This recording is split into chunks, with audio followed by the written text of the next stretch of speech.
En The Home Depot, te traemos el secreto para tener el mejor jardín.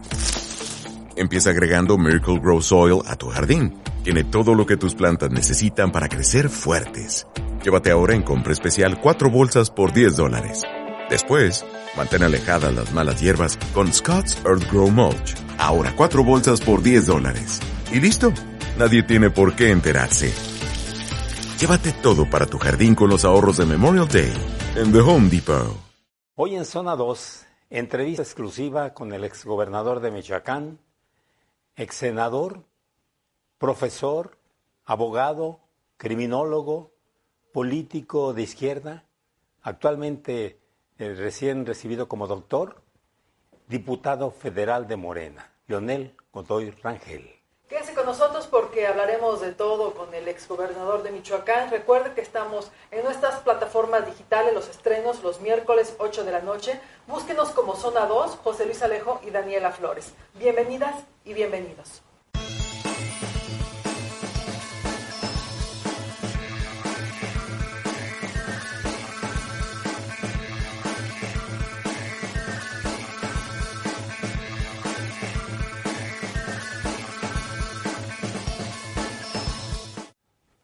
Y tal como lo comentamos, está con nosotros Leonel Godoy Rangel, político, quien se ha desempeñado en diversos cargos. Le recordamos primero como fundador del PRD, durante algunos años estuvo en el PRD, fue presidente del PRD, también ha desempeñado cargos tan importantes como gobernador de Michoacán. En el año 2008 a 2012, le recordamos en esa época, y actualmente pues es doctor en Derecho por la Universidad Nacional Autónoma de México, abogado, criminólogo, político siempre de izquierda, ex senador y actualmente diputado federal de Morena.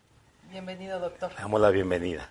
Gracias, Daniela, gracias, José Luis, y es un gusto enterarnos que están iniciando una nueva aventura en los medios de comunicación, ya no en los tradicionales, sino en las famosas redes sociales, en las benditas redes sociales, y les deseo mucho éxito y qué gusto estar aquí con ustedes y colaborar. Muchas gracias, qué amable. Nos da muchísimo gusto tenerlo acá, ya teníamos rato que no lo veíamos. Nos enteramos obviamente de su actividad, estamos muy atentos, pero personalmente ya un rato que no lo veíamos. Así es, que son. Del 2008 a 2012 fue gobernador de Michoacán. Muchos michoacanos le recordamos justamente durante esta época y han venido comentarios diversos en favor, en contra. Político bien querido, bien amado, bien odiado, bien respetado y siempre bien presente aquí en Michoacán. ¿No se ha ido de Michoacán? Nunca me fui. Actualmente, ¿cómo antes de ser gobernador viví en el Erandeni y ahora después de dejarse de ser gobernador sigo viviendo en el Erandeni. Jamás. Tranquilo. Como debe de ser. Su casa sigue aquí en Morelia. Sí, muchos de ustedes la conocen ahí en el Erandeni. Y hay mucha gente que habla muy bien de usted, el licenciado Godoy, pero también hay gente que dice y comenta y bueno, denosta. En fin, ¿cómo se siente usted? Bueno, yo creo que sería sospechoso que todos hablaran bien de mí. Yo creo que la política es polémica. No solo la política. Un juzgador, cuando dicta una resolución, pues los que son favorecidos le aplauden y los que son condenados lo atacan. Un médico, cuando diagnostica y opera o algo así, si sale bien, lo van casi le ponen un templo, un altar, y cuando no, y ustedes igual, ustedes también cuando comentan algo, pues hay algunos que no nos gusta y a otros que sí. La vida en general es bueno que sea intensa, que sea difícil, que nos cueste trabajo ganarnos el pan de cada día, y creo que eso le da la calidad a la vida. Yo le decía hace un momento, doctor, que hace mucho tiempo que no lo veía, pero ya acabo de recordar cuál fue la última vez que lo vi. Y fue al día después del atentado en Morelia, de los famosos granadazos, que le tocó en su gobierno. Fui maestra de ceremonias de ese acto protocolario, que todos estábamos de luto. Yo recuerdo perfectamente la cara de todos los que estaban en el presidium. Yo estuve ahí en ese acto participando, dirigiendo el evento. El del 16 de septiembre, allá en la explanada del Seguro Social. Esa fue la última vez que lo vi personalmente. Y vaya, cómo no recordar ese momento que marcó, yo creo que la historia moderna del México de hoy. El primer atentado terrorista en todo el país se dio aquí en Morelia. Le tocó a usted como gobernador. Y también, igual que lo dices tú, Daniela, yo en esa ocasión dije que era un atentado terrorista. Sí, lo recuerdo. Más allá de que haya sido el crimen organizado o quien lo haya perpetrado, que yo creo que fue el crimen organizado, más allá de eso fue un acto terrorista. Atacar a población civil inocente, pues no solo es cobarde, es cruel, sino pues entra en la definición de terrorismo. Pero a la fecha no hay ni culpables. Hubo 3 detenidos. La Procuraduría General de la República, por instrucciones del presidente Felipe Calderón, nos solicitó las actuaciones. Nosotros levantamos las primeras actuaciones, como ocurre aún en los delitos federales como y entregamos el expediente a la Procuraduría General de la República. Recuerden que hubo 3 detenidos, sí, pero hace unos 4 años fueron liberados porque supuestamente fueron torturados. Sin embargo, yo siempre le dije al presidente Calderón que yo tenía mis dudas, porque quien los entregaron fueron los de la familia michoacana, que eran unos de los sospechosos de haber realizado el atentado. Entonces, pues tú no podías confiar a ojos cerrados en que unos delincuentes te entreguen a otros delincuentes. Yo digo que debió de haberse hecho una investigación más profunda y ver con cautela a los 3 detenidos que entregaron. Que no se hizo. No se hizo esa investigación más profunda. A estos 3 se les consideró como autores materiales, fueron condenados en primera instancia y ahí se estaban defendiendo cuando llegó la decisión de liberarlos por haber sido torturados, y eso echó a perder la investigación. Pero pues yo creo que ese delito, lo vuelvo a decir, lo he dicho en otros programas, a mi juicio no ha prescrito la acción penal y debería de reiniciarse la investigación sobre la base de partir de cero, porque no hay en este momento responsables. Ya está detenido Genaro García Luna en Estados Unidos, varios de los que hicieron esas investigaciones, Cárdenas Palomino, uno que se pidaba Pequeño, algo así, están detenidos y ellos podrían comentar mucho sobre ese asunto, porque siempre se sospechó que fue el crimen organizado. Los detenidos fueron acusados de pertenecer al crimen organizado, pero ya liberados, pues no sabemos si ellos fueron o fueron otros, o quiénes fueron los autores. Los conocimientos que tiene usted personalmente, licenciado, que permiten establecer que fue el crimen organizado. Sí. De esto no hay duda. Por una razón, lo que dijo Daniel. Primero, aquí en México no hay organizaciones terroristas como tales. Uh-huh. Aquí lo más cercano al terrorismo, recuerden que incluso Estados Unidos varias veces ha querido señalar que los cárteles de las drogas deben de ser considerados, definidos como bandas terroristas. Yo no creo que sea así. Ellos son delincuentes. Su objetivo principal es la ganancia, y las bandas terroristas no tienen ese objetivo. Siembran el terror para buscar algún objetivo de tipo político, de poder. Entonces yo creo que hay diferencias que para mí, a mi juicio, no reúnen las características, los cárteles del crimen organizado de de bandas terroristas, pero sí son capaces de realizar actos terroristas como este del 15 de septiembre aquí en Morelia, y como han realizado otros después en Guanajuato, en Tamaulipas, con carros bomba. Después, ahí empezó. Ahí empezó, yo creo que ha sido el más importante o el más grave porque fue a una muchedumbre, a mucha gente que estaba, entonces la granada que explotó ahí, y luego la otra enfrente de las Mercedes, de la iglesia de las Mercedes, ahí esa fue la segunda granada. Allá hubo un muerto y 2 heridos, pero acá hubo 8 muertos y más de 100 heridos, porque estaba la gente, como acostumbrábamos en ese tiempo, asistiendo al grito. ¿Tenía algo que ver que el gobernador fuera de izquierda? No creo, porque ya había estado Lázaro Cárdenas Batel, también de nuestro mismo partido. Yo no creo. ¿Fue con la intención de dañar Sudamérica? Eso sí, no sé. Lo que sí creo es que no fue por haber sido un gobierno de izquierda. Es muy común que el crimen organizado, ahora lo vemos, en aquellos años no era tan estudiado como ahora, que el crimen organizado siempre hay un vacío de poder entre el gobierno que sale y el gobierno que entra, y ellos normalmente actúan en esa coyuntura para presionar al entrante. En mi caso no fue así, porque ya teníamos 8 meses de gobierno.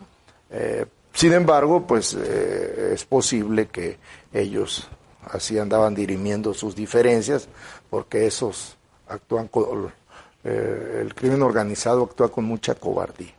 Lo que hicieron con los niños levarones, de una crueldad inaudita, o ahora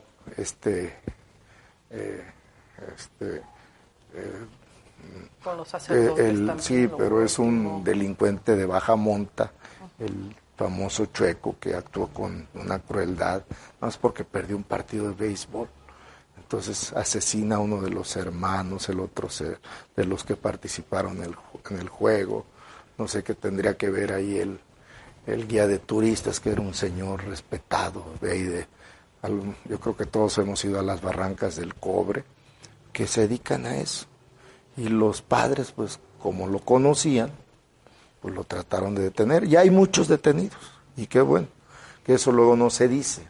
No se ha detenido al Chueco, pero varios de sus lugartenientes ya están detenidos, como en el asunto de los Levarón, hay más de 20 detenidos, y debe de haber más, porque ahí actuaron muchos, y además con una crueldad inaudita, no propia de seres humanos, contra niños pequeños. No, la cuestión es que el crimen organizado actúa con mucha crueldad, y no fue la excepción lo que ocurrió esa ocasión el 15 de septiembre aquí en Morelia. En relación a este tema, maestro doctor, la costumbre de llamar tantos años maestro, pero sí. Doctor, felicidades por su doctorado. Gracias. ¿Cómo marcó ese hecho en su gobierno y cómo lo marcó de manera personal? Bueno, históricamente, pues la mejor prueba es que ocurrió hace 13 años, sí, y estamos hablando de ese tema. Y ustedes se deben de acordar muy bien que duramos al siguiente año, se hizo con mucho miedo, sí, el grito. La gente no se acercó, traumatizó a la gente de Morelia lo que era antes un festejo, porque era un acto muy popular. La gente de las colonias eran las que venían a ese evento porque era gratuito, o sigue siendo gratuito. Entonces, yo creo que históricamente marcó, como bien lo dices, a Michoacán, a Morelia en particular, y a mí en lo personal, pues sí me dejó una profunda herida. ¿Hasta la fecha? No, pues eso ya no se olvida. Es más, todo el mundo se lo preguntamos, ¿verdad? Sí, todos los eventos, sí, sí, eventos. O sea, es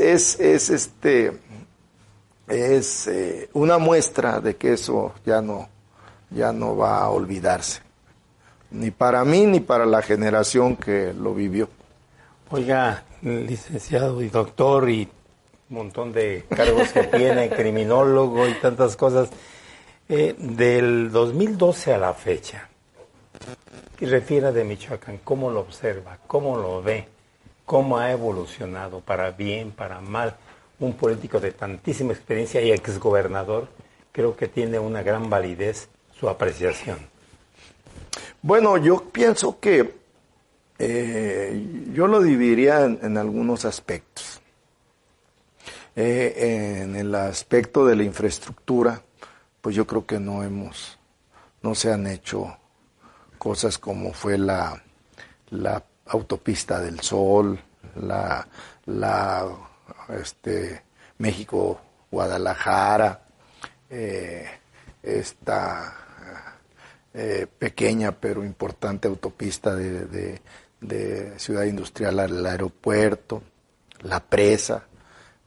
Creo que ese tipo de infraestructura no se ha hecho.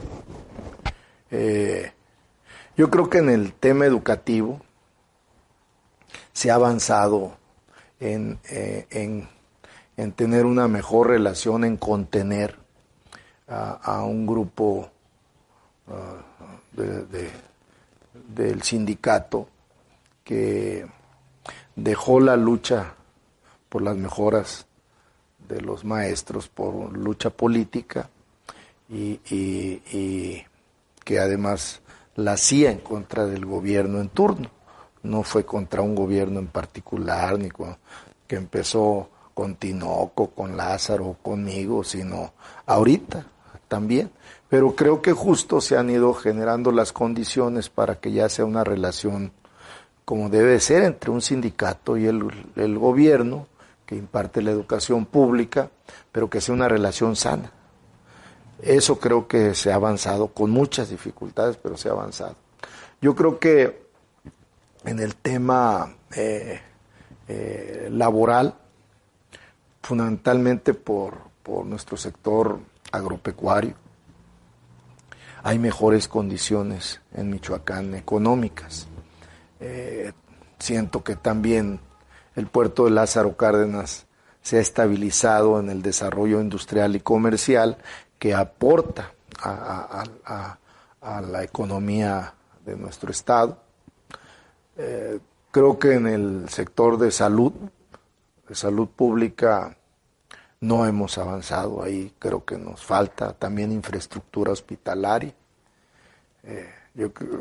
En mi época hicimos 9 hospitales en las regiones más pobres del estado, y se requiere otro esfuerzo de ese tamaño porque en salud nos falta mucho. Yo creo que el tema más grave para nosotros es el de la inseguridad. Ese creo que en mi opinión, en el tema de la inseguridad, no solo el asunto que es más mediático, que son los delitos de alto impacto, entre ellos el homicidio de estos que estamos platicando, que ocurren desgraciadamente y con mucha crueldad, y haber ido a asesinar a unos trabajadores de un empaque, desarmados, y llegar y asesinarlos y todavía celebrar. Pues esos son actos de cobardía. Entonces, esos delitos yo creo que se están y se pueden contener. Pero en mi opinión, y ustedes lo saben igual que yo, hay un problema que se extiende como cáncer, no solo en Michoacán, sino en todo el país, que es la extorsión, el pago de piso. Es el más grave. Ese es el más grave, en mi opinión, no solo en Michoacán, en el país, y es el más difícil de erradicar, porque es el tú a tú. Llegan los delincuentes de manera cobarde y le piden la plusvalía, su renta que se gana el agricultor, el comerciante, el profesionista, también, los consultorios, los despachos. Entonces creo que ese tema, en mi opinión, es el que vamos a tardar los mexicanos en cuando menos en disminuirlo a condiciones tales que no condicionen el comercio. Por ejemplo, el limón. Ustedes saben que el limón o el aguacate, ellos deciden. Sí. El mango. El mango, sí. El ganado. Entonces, para mí, en este momento, el mayor cáncer en México es el del pago de piso. Yo le preguntaría a un exgobernador, si en ese momento le entrego una varita para que se ponga a trabajar, ¿cómo combatiría la inseguridad? Bueno, estamos hablando de la extorsión, del pago de piso. Y ese es un delito económico. O sea, el objetivo del crimen organizado es ahí extraer la renta, la plusvalía que un empresario, y ni siquiera grandes, sino pequeños, obtienen.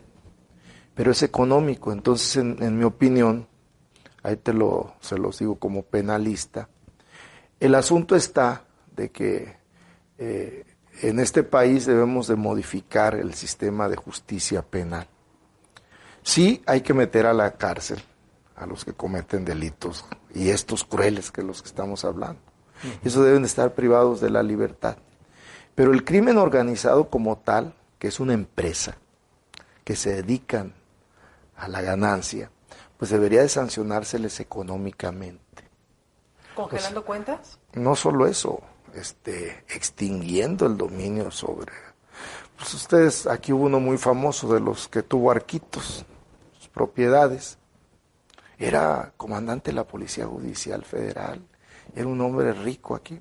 Lo detuvieron, se lo llevaron a Tamaulipas y a los pocos años regresó y su patrimonio, que era mal habido, evidentemente era mal habido, pues quien con un salario de Policía Judicial Federal puede acumular esa riqueza, se mantuvo. Y muchos casos así. Es el sistema de justicia, en mi opinión, que debe de modificarse. Yo espero que me alcance las posibilidades de que junto con otros hagamos una propuesta de que a la par del sistema de justicia penal privativo de la libertad, que hay un sistema carcelario, por cierto, caro para eso, hubiera un sistema de sanciones penales económicas. La multa, la extinción de dominio, el congelamiento de cuentas, la desaparición de empresas. Hace algunos años fue muy famoso que señalaron empresas de Julián Álvarez y de Rafael Márquez. Sí, en Estados Unidos. De allá dijeron que había una lista de empresas en Jalisco y en Sinaloa. ¿Y qué pasó? Pues a los pocos años ya otra vez. Entonces yo creo, más allá que yo no estoy diciendo que sean culpables, estoy poniendo como ejemplo de que se toman decisiones, en mi opinión, correctas, de sanciones económicas,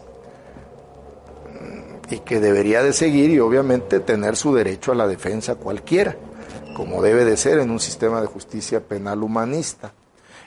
Pero si alguien es responsable, que se le confisquen los bienes a ellos y a los familiares y a los socios, que se compruebe que fueron beneficiados por la actividad criminal. Entonces yo creo que le falta eso a nuestro sistema de justicia. Mucho. No solo meter a la cárcel, que sí debe de estar. Combatir al crimen también en forma directa. Sí, o sea, las dos cosas, económicamente. ¿no? Económicamente es lo que dice usted. Sí. Que tiene que modificar todo el sistema. En mi opinión. Pues más que modificar, agregar al sistema penitenciario un sistema de sanciones económicas donde participe el registro público de la propiedad, el de comercio, que haya jueces que se dediquen a dictar sentencias, así como hay jueces en materia energética, que haya jueces ahora en materia de sanciones económicas al crimen organizado, diferente, aunque como consecuencia también de la participación de sus integrantes. Es que es muy buena idea esta, doctor. Sí se podrá hacer una Ese es realidad. mi trabajo de tesis de doctorado. Pues, ahí está. Tiene mucha Ahí está. chamba acá en el Congreso entonces. ¿Se podrá hacer una realidad? ¿Hay posibilidades? Es posible, aunque se requieren reformas constitucionales, que eso es lo complicado. Porque esto tiene que ser a nivel de la Constitución para que no ganen amparos. Tiene que estar en la Constitución que quien comete un delito, bueno, que por cierto así está, pero no tiene consecuencias de fondo. Alguien que comete un delito actualmente es sentenciado a 20 años de prisión y al pago de una reparación del daño. Pero eso no es suficiente. Eso era para la delincuencia común. El crimen organizado es una nueva forma de la delincuencia que evolucionó y que se presenta de otra manera. José Luis y yo, bueno, yo más que él, pero él también se acuerda de esa época. Antes los comandantes mandaban a los policías, a los delincuentes. Y ahora los delincuentes mandan a los, al revés. A los policías. Hay corrupción y complicidades. Pero es una evolución, sí, Daniela. Sí. No es un asunto solo de complicidad y de corrupción, que sí lo es, sino es una evolución del delito que no le hemos seguido legislativamente el mismo paso que lo tienen ellos ahora, y por eso son muy poderosos. Exacto. Y en lo que corresponde a lo que se está haciendo hoy, no le vamos a poner un sabor político. Lo que se está haciendo hoy, porque además me le estoy preguntando al penalista, es penalista pero también es morenista. Sí. Yo le pregunto, como penalista, ¿se está haciendo lo correcto? Con estos operativos, digo, a lo mejor te refieres, José Luis, en general, a los operativos de abrazos, no balazos, que pues, bueno, nosotros lo vemos acá de este lado como ciudadanos también, doctor. ¿O no dan resultados? ¿O dónde están los resultados? Bueno, yo creo que primero la frase abrazos, no balazos, es para contrastar a lo que había sido una guerra contra el crimen organizado que tampoco había dado resultados. Esta de abrazos no balazos es un mensaje político, no es una manera de actuar de la parte del Ejecutivo que se dedica a combatir el delito. Yo creo que la mejor prueba es lo que acaba de ocurrir con Rafael Caro Quintero. No ha habido nunca complicidad con el crimen organizado. Yo creo que ahora la policía debe de sentirse segura de que no están arriesgando su vida y sus jefes están acordando con el crimen organizado, que es lo que hizo Genaro García Luna. Yo creo que eso pues sí genera, pues si aquel, mi jefe, se corrompe, recibe dinero, pues yo también a mi nivel recibo dinero. Entonces se hace un círculo vicioso, y yo creo que ese círculo vicioso se está combatiendo, se está rompiendo, y las consecuencias, en mi opinión, son dos. Una, primero en estadístico. Había una tendencia de Fox a Calderón, cuando entrega Calderón el poder en el 12, aumentó 100% el número de homicidios dolosos, de los que Fox dejó 60,000 y Calderón dejó 120,000. Con Peña Nieto se redujo un poco, porque el Peña Nieto, aunque utilizó el mismo modelo de seguridad de Calderón, ya no hablaba todos los días del combate al crimen organizado. Él modificó su discurso, y de 100% de Calderón al sexenio de Peña Nieto aumentó el 40%, menos de la mitad de lo que ocurrió con Calderón. Y ahorita, en este momento, siguiendo esta tendencia, en 4 años, que terminan en diciembre, vamos a andar como en 130,000 muertos. Vamos a suponer que uno es grave, claro. No, estoy hablando de números ahorita, de cifras que tienen que ser frías. Sí.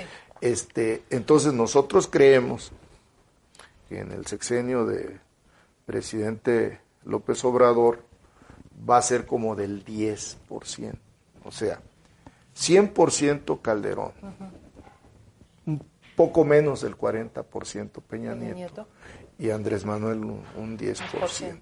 Entonces, se está reduciendo. Yo por eso hablaba con ustedes de que para mí ya el cáncer del crimen organizado es el pago de piso, la extorsión, porque estos delitos siempre serán graves, serán condenables, y son los que ocupan las primeras planas. Sí.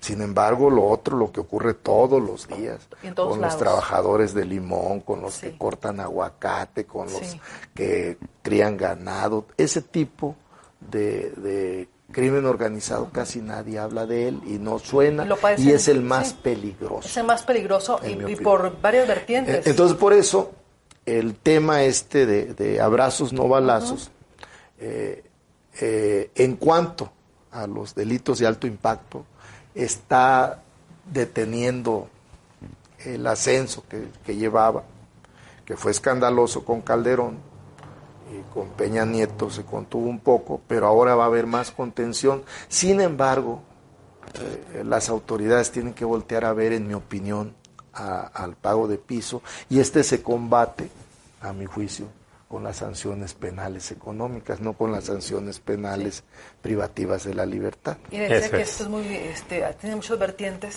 antes de que se vaya la idea. Incluso hace 8 días aquí entrevistamos a Hipólito Mora, hablaba justo de esto, de lo que pagan ellos, pues productor de limón, por kilo de limón al llegar a las empacadoras. Entonces hizo una advertencia muy clara hace 8 días. Pero ya no pueden más con las extorsiones. Y sigue igual, él está convocando otra vez a los autodefensas. Hay otro riesgo aquí en Michoacán, justo por este tema que está abordando. Claro, sin duda. Hay riesgo de que la sociedad civil se arme. Otra vez en Michoacán. Yo creo que los autodefensas, quizá con otra modalidad, son necesarios, o sea, no armados.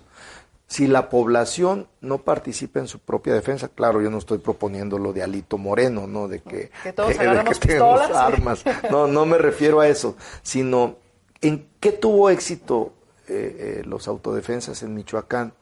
No en que ellos se enfrentaron armados contra un grupo armado, que era fundamentalmente en ese tiempo los caballeros templarios. No, lo que ellos hicieron, como conocían dónde estaban las casas de seguridad, dónde eran las casas de los jefes de plaza, que ese es el nombre, se me olvidó, del Chueco hace rato. Era un jefecillo, pero jefecillo de plaza muy cruel, eso sí, pero un jefecillo. Entonces, ese fue el éxito de los autodefensas, que ellos sabían dónde estaban los delincuentes. Los conocen. Pues claro, porque tú vives en un pueblo y sabes quién es el jefe de plaza.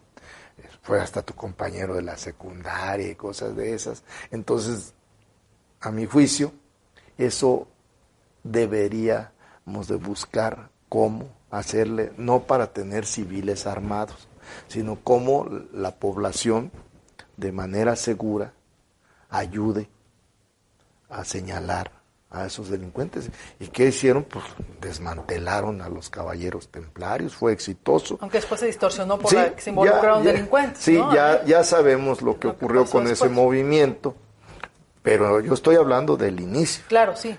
Fue sin duda deslumbrante y fue con resultados, pero no fue por las armas, sino por el conocimiento que tenían de la ubicación y de quienes se dedicaban a las tareas de crimen organizado. Y los tenían amenazados a ellos también. Sí, claro, pues por eso se armaron. Sí, por eso se armaron. Claro.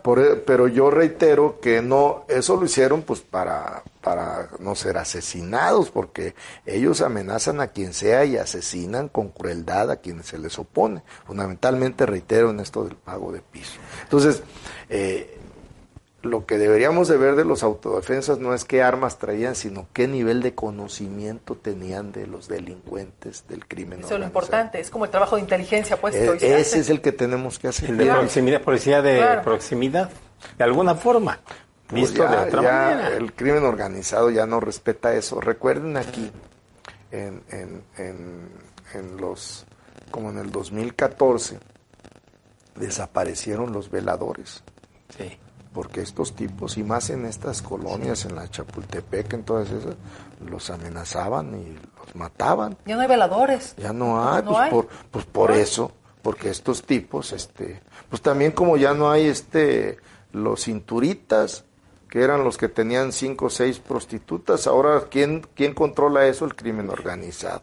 Ya no hay robo de partes de automóviles, porque ya hay crimen organizado que se dedica a eso. El parabrisas, vaya usted a saber a quién pertenece. Sí. Ya se roban el automóvil. Sí, ya se roban. Entonces, ha evolucionado el delito y el crimen organizado se está apoderando de muchas actividades delictivas que antes realizaban delincuentes comunes. Así es. Entonces, necesita también el sistema de justicia en base a una nueva legislación evolucionar atender, a la par. Así es. Vamos a ir a la pausa y le voy a dejar una pregunta. ¿Usted apoya sin quitar punto y coma lo que está haciendo el actual gobernador de Michoacán? ¿Cómo, con qué punto y coma? No sin quitar punto y coma. ¿Usted apoya al gobernador de Michoacán? Vamos a la pausa y platicamos de esto. Plásticos y Hogar Don Vasco te ofrece un amplio surtido en electrodomésticos, artículos para la cocina y restaurantes, repostería, peltre, aluminio, loza, gran variedad de artículos de plástico y amplia gama de cristalería. También contamos con nuestro departamento de material eléctrico, ferretería, artículos de plomería. Surtimos tu hogar o negocio. Tenemos artículos especiales para hoteles y restaurantes. Visítanos en Avenida Lázaro Cárdenas 357, cerca del Mercado Independencia. Y en nuestras sucursales en Vicente Santa María, Monumento, Libramiento Norte, en la zona del Realito, El Morelia, Michoacán.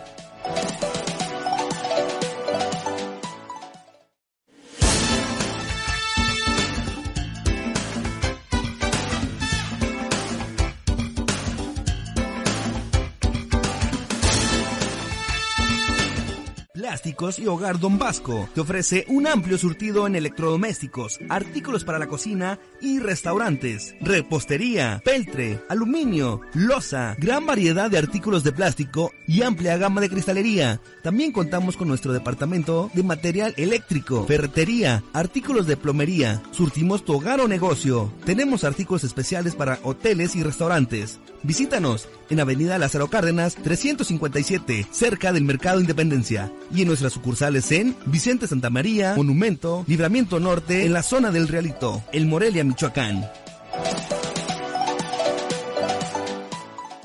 Ya estamos de regreso y la pregunta que le hicimos a Leonel Godoy Rangel. Sabemos que lógicamente que apoyó con todo la candidatura, primero de Raúl Morón y posteriormente de Alfredo Ramírez Bedoya.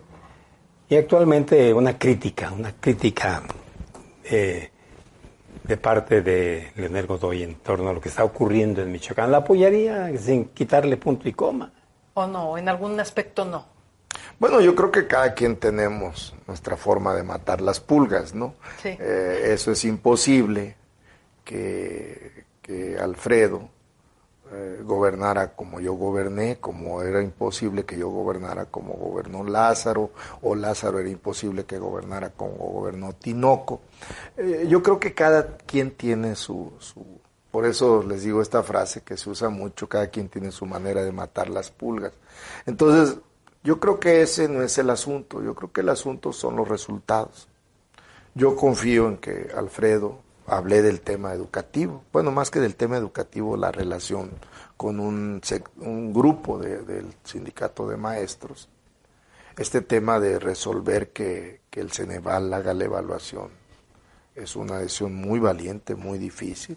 Entonces, va empezando, yo creo que tiene que tocar el tema también del agua, es un problema que nosotros somos un estado bendecido por la naturaleza con agua, pero ese es un recurso que se puede agotar o se puede mal distribuir. Entonces el agua, la salud, no solo la educación, son asuntos que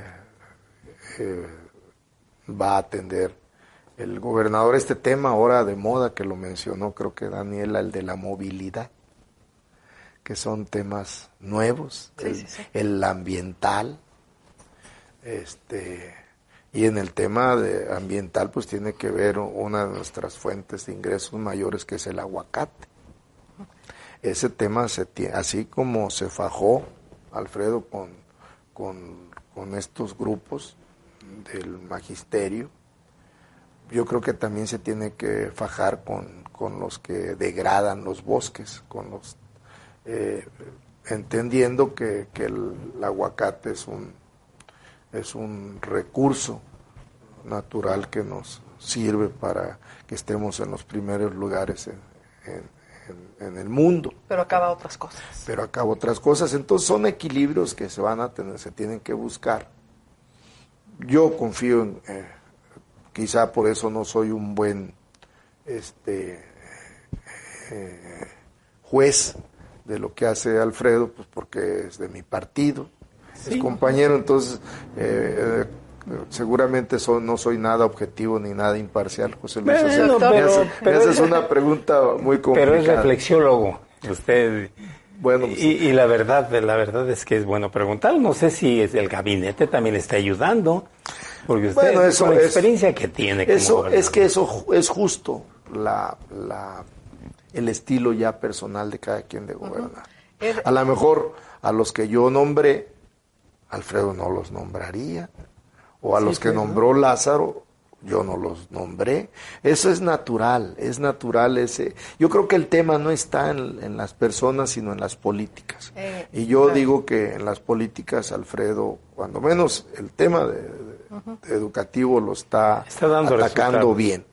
El tema del crimen organizado, en este tema que es el de alto impacto y el que todo mundo sigue por cifras, que es el de los homicidios dolosos, yo creo que está dando resultados. Yo creo que está recuperando, ya recuperó Aguililla, ya recuperó Churumuco, La Huacana, zonas donde había, ¿cómo se llaman? Barreras, ¿cómo se dice? Había barricadas para ingresar allí. Para ingresar, todo eso, pues poco a poco, porque eso no es un asunto de varita mágica. Así es. Está complicado, pero reitero, yo creo que no soy lo que se imparcial. Dice. No soy un juez imparcial para darte una respuesta. ¿Y lo que se dice por ahí que es su operador político es cierto o no es cierto? ¿Quién? Que usted es operador político del gobernador Bedoya. Pero yo, ¿por qué? No sé, pues yo le pregunto, ¿es cierto o es mito o realidad? No, soy compañero del partido, tengo una función legislativa, soy el vicecoordinador del grupo parlamentario, del grupo mayoritario, tengo tareas, también tengo tareas partidistas, sigo realizando, fui primero en el 17 delegado en el Estado de México en la elección de Delfina, en un distrito en Sinacantepec, luego fui delegado del partido en Guanajuato en la elección presidencial, luego fui delegado del partido en Baja California en la elección local, sí, así es. Luego fui secretario de organización del Comité Ejecutivo Nacional de Morena y ahora ayudé en Aguascalientes, cumplí una tarea. Entonces, ese tipo de tareas las realizo no en Michoacán. Sí participo aquí en una mesa que convoca el partido para opinar, y ahí opino. Claro. Pero de eso a hacer operación política no es ni siquiera posible, porque necesitas estar en el día a día. Y pues a mí sí lo que ustedes me preguntan, pues no te sé decir que dónde anda el gobernador ahorita, no sé decir qué fierros en la lumbre tiene el secretario de gobierno, qué se está discutiendo en el Congreso. Me enteré de lo de la reestructuración de la deuda, pero se entera uno después. ¿Pero no le pide opinión a usted? No, a mí en lo particular no. Hemos tenido reuniones donde nos invitan los diputados federales, que somos 5. Pero es exgobernador, diputado. Sí, fíjate que una vez cuando Silvano empezaba, él planteó, porque era una idea vieja, yo no sé si fue de Víctor Tinoco, de alguien, de una especie de consejo de exgobernadores. Pero yo creo que eso no es una buena idea. Será como un sindicato. Pues como una mafia. O una mafia. Para que le pidan pues opinión los nuevos gobernadores a los exgobernadores, algo así. Y esa idea la quiso desarrollar Silvano, yo lo recuerdo mucho en sus primeros meses. Pero alguien con tino le habría dicho, pues esa no es una buena idea. No va por ahí. Pero en otros años yo había escuchado esto de exgobernadores, una especie de consejo de ancianos que opinen. Yo no creo que sea buena idea. Sí, a veces pues yo voy a eventos y más en mi distrito con Alfredo, pues sí le doy una opinión, ¿no? Yo le digo, pues aquí creo que falta una presa, sería bueno que la gestionemos, en que ayudo, ese tipo de opiniones. Y pues también le digo, oye, te felicito por lo del Ceneval, ese tipo de cosas, o también le digo, oye, fíjate que aquí en Lázaro Cárdenas falta que se tenga un nuevo hospital general o civil. Esos comentarios sí los hace uno, y también comentamos los temas políticos, claro. Pero no solo yo, lo comenta con cualquiera. Entonces simplemente pues es mi compañero, es mi amigo, lo respeto. Maestro, y platicamos, pero eso ya de ser consejero, operador, eso ya no, es otra cosa. no es presidente del consejero de exgobernadores, entonces yo descartado. creo que no, yo no creo que sea buena idea. Otra pregunta que me hacía referencia respecto a que se enteró de la reestructura de la deuda, ¿mito o realidad? La siguiente pregunta que le quiero hacer y que nos aclare. ¿Dejó usted una deuda en su gobierno de 38 mil millones de pesos? Puede ser una publicación. Luego Silvano dijo, no, fue de 7 mil millones de pesos. Luego por ahí se comentó que fue de 8 mil. Se habla mucho de eso, y que usted aquí pues nos aclare, así como usted con unos puntos sobre la mesa. ¿Endeudó a Leonel Godoy y dejó hasta las nubes a Michoacán, o no fue así? Bueno, no, yo no soy el que lo debo decir. Ahí están las cuentas públicas. Yo recibí al Estado con 7 mil millones de pesos de deuda, porque hay que decir que Tinoco no dejó deuda, dejó 100 y tantos millones de pesos, que eso no es nada. Con Lázaro sí hubo deuda, y conmigo yo le agregué 8 mil millones de pesos, porque hice la presa. La J. Mújica. La J. Mújica que Lázaro la licitó, pero yo la construí. Sí, así es. Los 5,000 kilómetros de carreteras en Michoacán, Lázaro las licitó y yo los construí.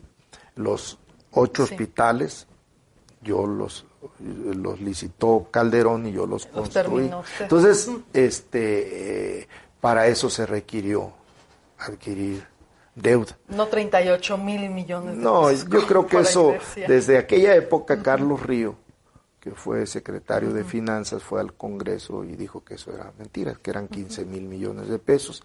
Y yo lo divido entre los 7 de Lázaro. Y los Recibió 8. 7 de Lázaro. Y yo 8, entonces fueron 15. Fueron 15, entonces 15 quedó en 15. ¿Y qué pasó con el tema de Odebrecht y la empresa J. Mújica?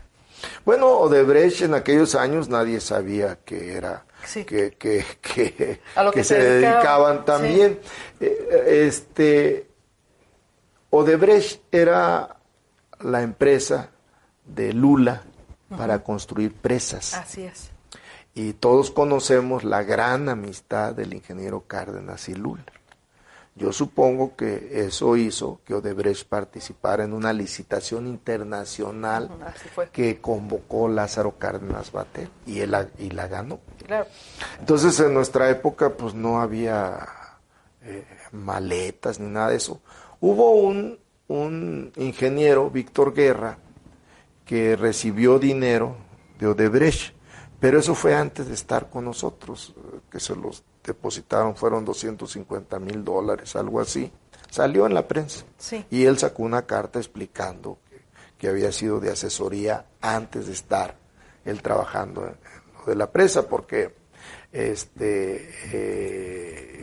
la presa realmente la licitó Lázaro, reitero, pero a mí me tocó construirla. Y Víctor Guerra era porque no ha muerto, un ingeniero civil de alto nivel en construcción de presas. Y yo supongo que Odebrecht, que ya traía mucho interés en México, no en Michoacán, porque se estaba expandiendo a nivel de América Latina fundamentalmente, pues decidió contratar a ingenieros mexicanos pues para que le hicieran estudios de diferentes zonas del país.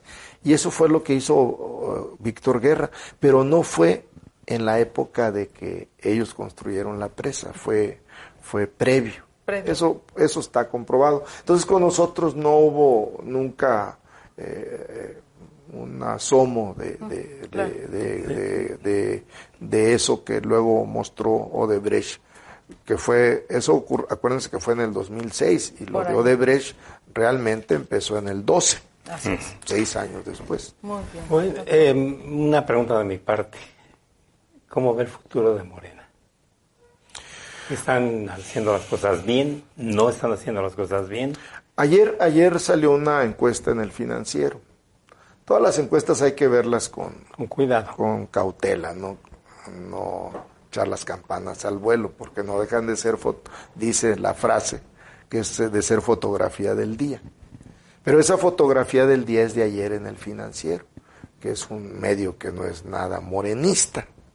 Y en esa encuesta nosotros tenemos 51%, y el partido que nos sigue tiene 17%, que es el Partido Acción Nacional. Seguramente va a haber alianzas, pero ahí también en esa encuesta pone cómo votaría la gente por una alianza, como están ahorita. ¿Cuál alianza hay? Pues Morena, PT y Verde. ¿Cuál alianza está del otro lado? PAN, PRI y PRD. Bueno, a esa alianza le gana Morena con 53% contra 38% de esta otra alianza. Reitero, sería un gravísimo error creer en las encuestas. Las elecciones se ganan en las urnas. Así es. Y ahí tiene que ver candidatos, organización, propuesta, campaña, mil elementos para hacer una campaña ganadora. Hablando de elecciones democráticas, leales, legales, sin fraudes electorales.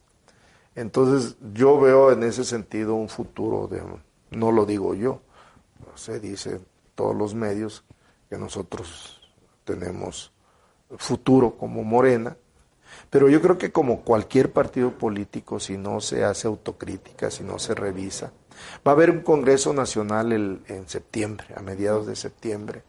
Estamos en el proceso de renovación de los órganos de dirección de Morena, que habían pasado muchos años, desde el 2015 que no se hacía, muchas crisis hemos tenido. A mí me tocó iniciar el proceso en el 19, porque en Morena el inicio de su organización de representación de dirigentes es con asambleas distritales en los 300 distritos federales.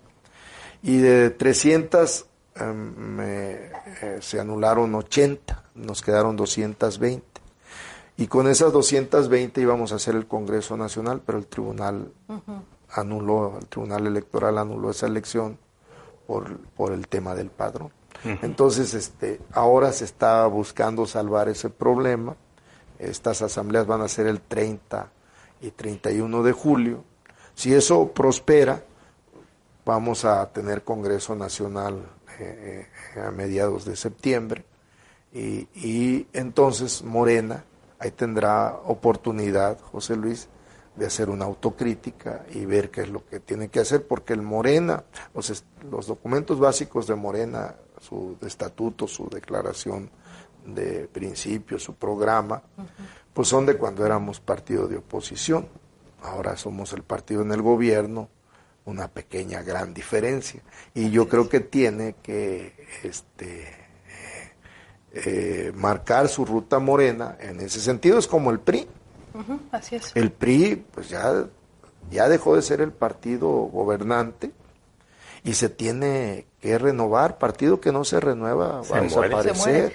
¿Qué pasó con el PRD? Usted fue de los iniciadores, doctor, del PRD. Pues da mucha tristeza, pero yo veo al PRD que va...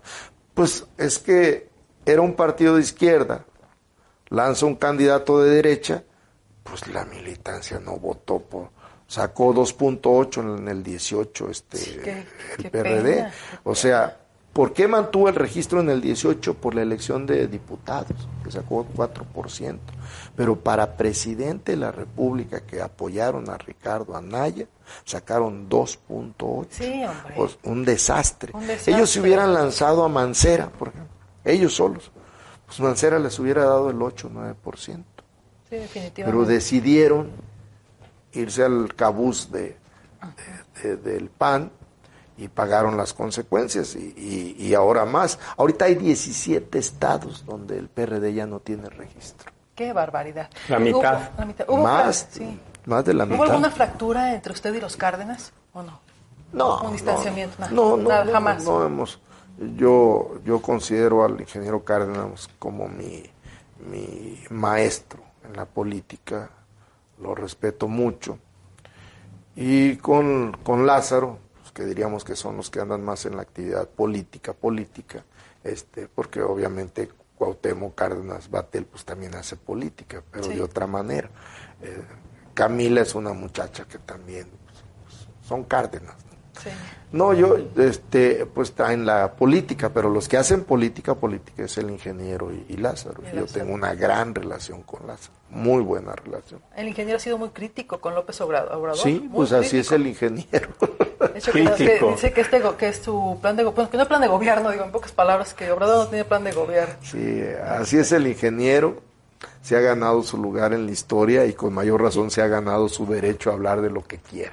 Así es. ¿Y es cierto que no tiene plan de gobierno? Pues yo creo que sí, pues ahí está, ¿no? Todos los días lo menciona. Yo creo que hay dos temas que para mí son fundamentales en esto, que es una política económica de privilegiar a los pobres, primero los pobres, y hay una decisión política que tiene que ver con el sistema, que es la corrupción. La corrupción, así como el crimen organizado tiene la extorsión que está carcomiendo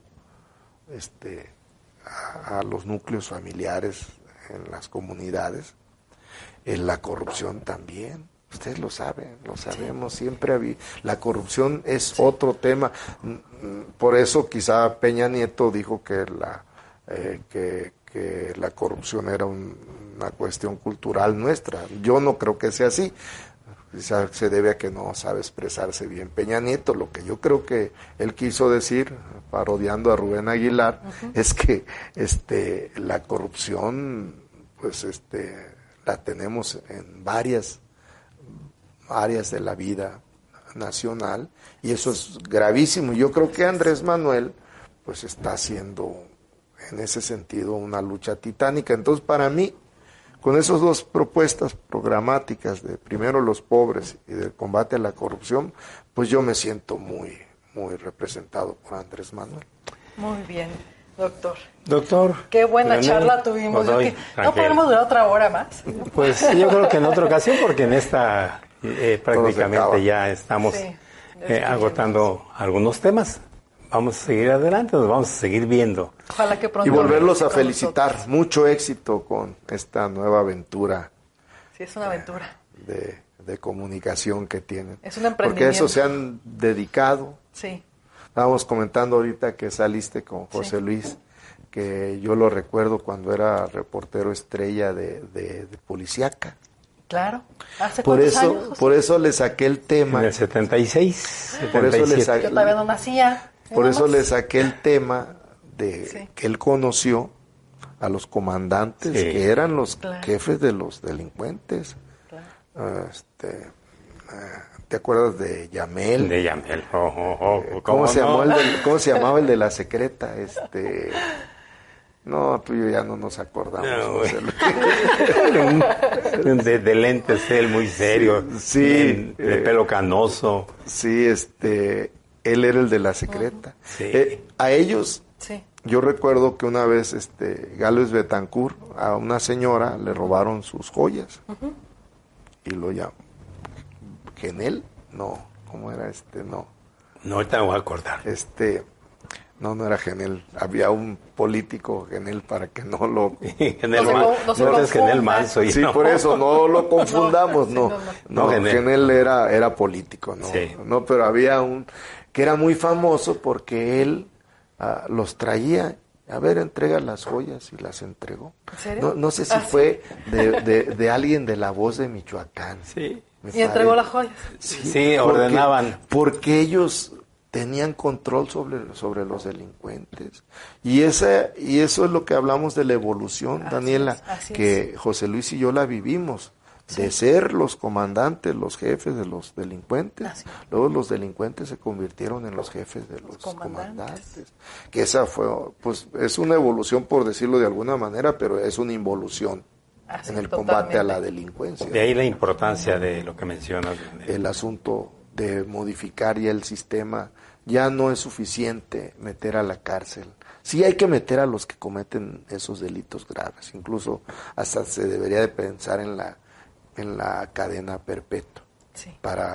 para estos que cometen esos crímenes tan crueles, tan cobardes y horrendos. Pero entonces tiene que pegar el tema económico. Pero esa es una ruta que yo no le veo futuro, si no va acompañado de otra ruta, de otra estructura que tenga que ver con las sanciones económicas penales. Sanciones económicas. Sí, porque nada más se pisa un callo, pero queda el otro libre de... No, bueno, pues quedas intacta tu fortuna que obtuviste de manera mala vida. Y alguien la va a gozar. Pues qué interesantes todos los puntos que abordamos hoy. Le agradecemos muchísimo, de verdad, doctor, sabemos que está muy ocupado, que tiene chamba ahí en la Ciudad de México aquí, pues que se haya dado un tiempo para estar con nosotros aquí en Zona 2. Muchas gracias. Si no hablamos de Lázaro Cárdenas, donde es diputado por ese distrito. Sí, de mi pueblo. Bueno, en otro programa hablamos allá. Vamos ¿Qué a le hablar parece? de Lázaro Cárdenas. De Lázaro Acaba de estar el presidente. Caliente. Acaba de estar el presidente porque quiere reactivar Fertinal. Sí. Ah, cierto. Ese va a ser un gran... va a invertir no sé cuántos millones de dólares para hacerla. Porque nosotros necesitamos 6 millones de fertilizantes y solo ahí producimos menos de 1 millón. Entonces cuando opere todo el sistema va a haber como 1,5 millones de producción de fertilizantes por plantas mexicanas, entre ellas Fertinal de Lázaro Cárdenas, y de todas maneras vamos a estar con mucho déficit. Sí. Por eso también ya anunció que va a comprar 1 millón de toneladas de fertilizante a Estados Unidos, ahora que fue a Washington. Entonces, Lázaro Cárdenas, yo lo comenté ahí muy brevemente hace un momento con ustedes, que es sin duda un polo de desarrollo de Michoacán, pero que va a seguir generando mucho para el Estado y para el país. Sí, y un aplauso por lo de ArcelorMittal, que en cuestión de minutos ahí está otro logro de Alfredo. Muy importante, hay que reconocer. Sabemos aplaudir, Sí, está bien. Bueno. Vale la pena hacer un programa, fíjate, José Luis, decía doctor de Lázaro Cárdenas, y traer a la presidenta municipal también, no sé, pues es un tema muy grande Camacho, lo que es Lázaro Cárdenas. Muy carismática, muy Sí. talentosa. Conocí prácticamente los llanitos y de los llanitos ya nos fuimos para adelante. Cuando éramos municipio de Arteaga. Sí. Guacamayas es la población más antigua de Lázaro Cárdenas. Y todavía sigue siendo la más poblada. ¿Se acuerda de la guajolota del avión? Sí, claro. La que se estrelló de Uruapan. Eran 3 y las 3 ya. Unas se murieron de viejas y una se cayó, acuérdate. Hombre, yo viajaba mucho en ellas. Sí, era Uruapan, Lázaro Cárdenas. No, qué miedo. Y había que arriar los burros para poder aterrizar. No, qué horror. Sí. Se estrelló. Pues estamos hablando de cuando no había nada. Sí. En Lázaro Cárdenas. ¿En serio? Arriar los burros y vacas para poder... Es que había un campo aéreo. Para poder no, era un campo aéreo. Perena. No, sí. Raúl Operena. Era un campo aéreo, Daniela, que no estaba cercado. Entonces, pues llegaban los animales, entonces venían las avionetas y antes, cuando lo veían venir, los de ahí, entre ellos Loperena, para poder aterrizar. Para poder aterrizar las avionetas. Gracias. No, muchas gracias. Suena chiste, pero fue realidad. No, sí. No es el único lugar. Alguna vez me tocó aterrizar así en Huetamo. ¿También? Sí, pues por los campos aéreos eran... ¿Y no fue Richard el que quitó a las vacas y a el meritito Huetamo acá, el buen Bueno, es que antes los campos aéreos pues eran terrenos, realmente. ¿Sí? Cualcomán. Sí. También. No eran como tú conoces las pistas, un aeropuerto, no. Ay, era un llano que se usaba, que si estaba plano ahí aterrizaban los... Qué bueno que no me tocó. En Cualcomán siempre había allí nubes, entonces de pronto no sabías dónde andabas y llegabas, por ahí un cerro por aquí, otro por aquí, y ¿a dónde vamos? Era muy peligroso, sigue siendo muy peligroso aterrizar en Cualcomán. No es recomendable. Bueno, pues ya hicimos historia un poquito. Sí, un poco. Recordaron viejos tiempos. Bueno, muchas pues gracias, ya nos vamos. maestro Godoy, doctor Godoy. Gracias. Tiempos del ayer, José Luis. Tiempos del ayer que hoy recordamos. Pues sí, le agradecemos a ustedes el favor, su atención. Zona 2, recuerde, estrenos todos los miércoles, 8 de la noche en nuestras plataformas digitales. José Luis Alejo y Daniela Flores. Y desde luego su opinión es muy importante. Gracias y que tengan excelente día.